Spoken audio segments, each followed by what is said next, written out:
Assalamualaikum warahmatullahi wabarakatuh. Selamat pagi anak-anak ustazah. Kembali lagi kita berjumpa di pembelajaran pendidikan agama Islam. Anak-anak ustazah, silakan dibuka bukunya pada halaman 4. Silakan buka bukunya halaman 4. Jadi materi kita hari ini adalah keuntungan bersikap jujur.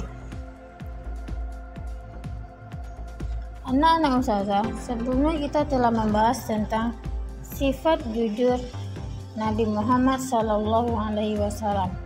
Dan tentu anak-anak ustazah masih ingat bagaimana sifat jujur Nabi Muhammad. Bahwa Nabi Muhammad itu memiliki sifat jujur sejak dari kecil. Ia jujur dalam berdagang serta ia juga jujur dalam memimpin. Nah, kejujuran itu pantas kita contoh dalam kehidupan kita sehari-hari. Hari ini kita bahas tentang keuntungan bersikap jujur. Orang yang jujur itu disayang oleh Allah Subhanahu wa Ta'ala, disenangi oleh orang tua. Dan orang yang jujur itu memiliki banyak teman dimanapun dia berada. Karena kejujuran yang kita punya itu akan membawa kebaikan untuk diri kita sendiri dan juga orang lain. Anak-anak ustazah tahu arti dari jujur itu? Jujur itu artinya adalah berkata yang sebenarnya atau apa adanya. Tidak boleh bohong. Katakan apa adanya dan katakan bagaimana sebenarnya. Nah, jujur itu termasuk perbuatan yang terpuji. Kebalikan dari jujur adalah dusta atau bohong. Jadi, orang yang tidak jujur itu berarti orangnya sudah dusta atau bohong. Paham anak-anak ustazah? Dan orang yang suka berkata tidak jujur itu disebut pendusta atau pembohong. Nah, itu kita hindari sifat-sifat pendusta atau pembohong tersebut. Nabi Muhammad juga menyuruh kita untuk selalu bersikap jujur. Baik jujur kepada Allah dengan melaksanakan ibadah sholat, jujur kepada diri sendiri, jujur kepada orang tua, jujur kepada guru, dan jujur kepada semua orang. Itu adalah sikap jujur yang dicontohkan oleh Rasulullah SAW. Karena kejujuran yang kita miliki itu akan membawa kebaikan untuk kita sendiri dan juga orang lain. Kejujuran itu banyak kebaikannya. Kita jujur, banyak kebaikan yang akan kita peroleh. Banyak keuntungan yang akan kita peroleh dari sifat jujur itu. Salah satu keuntungan dari sifat jujur itu adalah disayang Allah. Jadi orang yang jujur itu akan disayang oleh Allah, karena Allah sangat menyayangi orang-orang yang memiliki sifat yang jujur.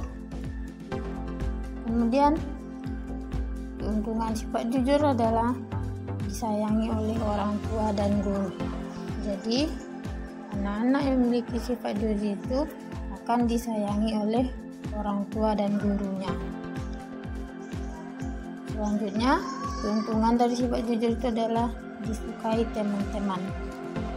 Dan orang yang jujur itu selain disayang oleh Allah, disayang oleh orang tua dan gurunya, juga disayangi oleh teman-temannya.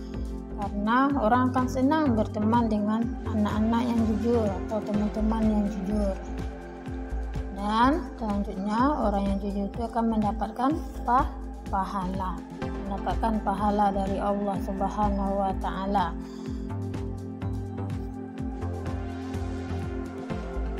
Dengan bersifat jujur itu banyak manfaat atau keuntungan yang kita miliki. Namun orang-orang yang tidak jujur itu akan mengalami kerugian untuk dirinya sendiri. Apa saja kerugian yang akan kita peroleh kalau kita bersikap tidak jujur? Kerugian yang akan kita peroleh kalau tidak jujur atau menjadi pendusta atau pembohong, kerugiannya adalah dibenci Allah Subhanahu wa Ta'ala. Allah itu tidak suka orang-orang yang tidak jujur. Allah itu tidak suka dengan pendusta atau pembohong. Jadi Allah akan membenci orang-orang yang suka berdusta atau membohong tersebut. Kemudian orang yang tidak jujur itu atau pendusta itu dibenci juga sama orang tua, teman, sahabat, dan orang-orang sekitar. Karena orang yang tidak jujur itu orang tidak senang berteman dengannya. Tidak senang orang berteman dengannya karena kalau kita memiliki sifat yang tidak jujur atau dusta.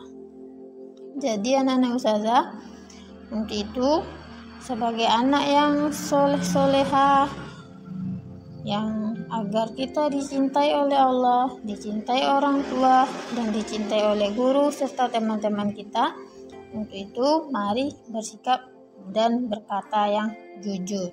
Jangan menjadi pembohong atau pendusta. Paham anak-anak ustazah? Dimanapun dan kapanpun anak-anak ustazah harus bersikap jujur. Tidak boleh berbohong. Kalau berbuat salah anak-anak ustazah, segera untuk meminta maaf dan katakan sejujurnya apa kesalahan yang telah diperbuat, baik terhadap orang tua, terhadap guru, teman, dan sekitarnya. Katakan apa kesalahan kita. Jangan berbohong atas kesalahan yang telah kita perbuat. Oke anak-anak ustazah, paham ya? Itu materi kita hari ini. Silakan disimak dan didengarkan baik-baik. Nanti akan ustazah kirim catatan dan latihannya. Paham tuh? Assalamualaikum warahmatullahi wabarakatuh.